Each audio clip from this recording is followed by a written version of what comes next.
एक गांव में एक लड़की रहती थी। उसका नाम बिंदिया था। उसके माता पिता का देहांत हो चुका था। बिंदिया अपने चाचा चाची के साथ रहती थी। चाचा खेत पर काम करने चले जाते थे। चाची दिन भर छोटी सी बच्ची से काम करवाती थी। बिंदिया का बहुत मन था पढ़ने का, लेकिन उसके चाचा चाची उसे पढ़ाना नहीं चाहते थे कि कहीं पढ़ लिख कर वह कहीं चली न जाए। उन्हें मुफ्त की नौकरानी मिल गई थी। एक दिन बिंदिया घर का काम निपटाकर घर के बाहर खेलते बच्चों को देख रही थी।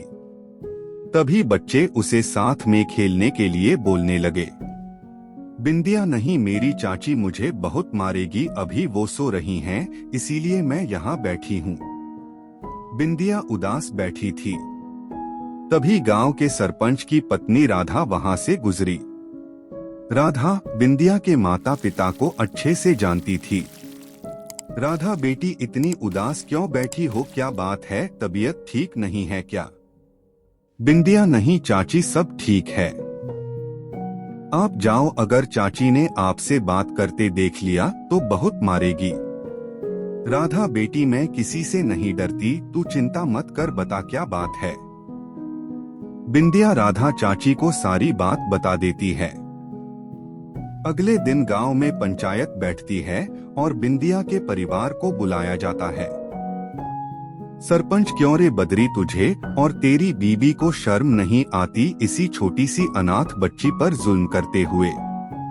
बदरी, नहीं सरपंच जी, आपको किसी ने गलत खबर दी है, हम तो इसे बहुत प्यार से पालते हैं।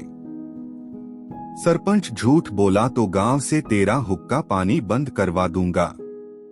तूने इसे अभी तक स्कूल क्यों नहीं भेजा और तू इसे बच्चों के साथ खेलने भी नहीं देता? बदरी, मालिक, इसका ही मन पढ़ाई में नहीं लगता। सरपंच, झूठ बोल रहा है, आज से पंचायत फैसला करती है कि इसे पूरे गांव में कोई भी सहारा नहीं देगा। कोई इसे सामान नहीं बेचेगा।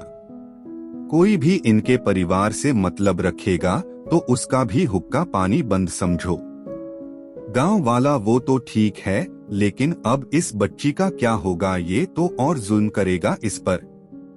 सरपंच, हमने फैसला किया है कि इसे मेरी पत्नी राधा पालेगी। यह हमारे घर में रहेगी और स्कूल जाएगी। पूरी पंचायत में यह सुनकर तालियां बजने लगती हैं। बदरी गिड़गिड़ाकर माफी मांगता रहता है, लेकिन पंचायत अपने फैसले पर अटल रहती है। उसी दिन राधा आकर बिंदिया को ले जाती है।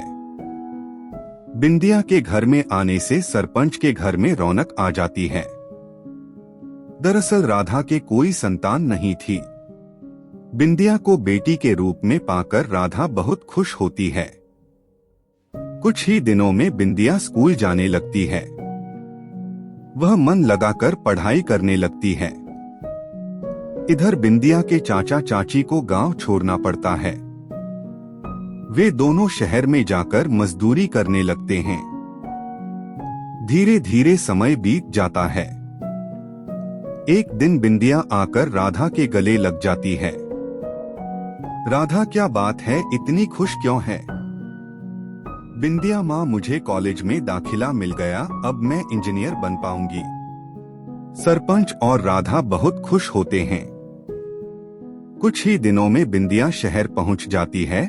वहां वह मन लगाकर पढ़ाई करने लगती है। पढ़ाई पूरी होने पर उसे डिग्री मिल जाती है। कुछ ही दिनों में उसे एक कंपनी में नौकरी मिल जाती है।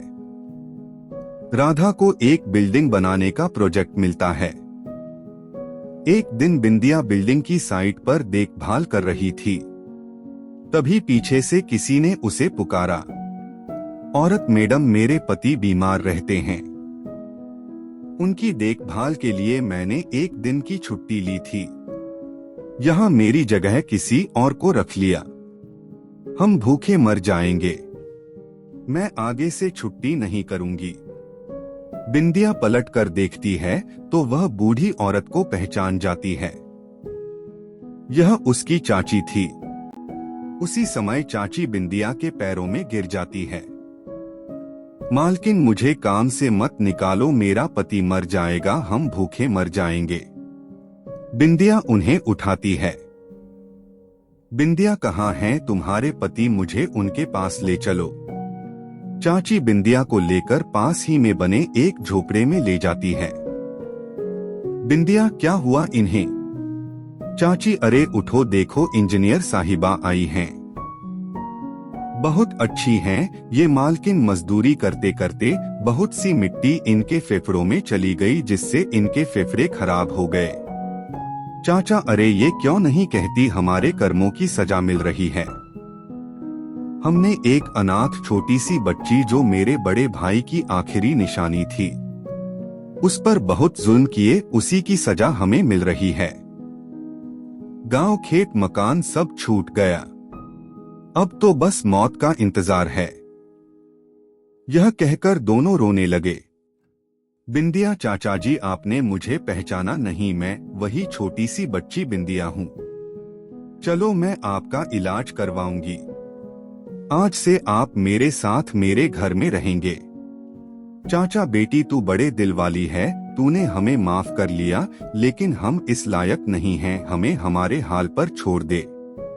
चाची, बेटी हम किस मुंह से तेरे साथ चलें, जब तुझे हमारी जरूरत थी तब हमने तुझ पर जुल्म किए।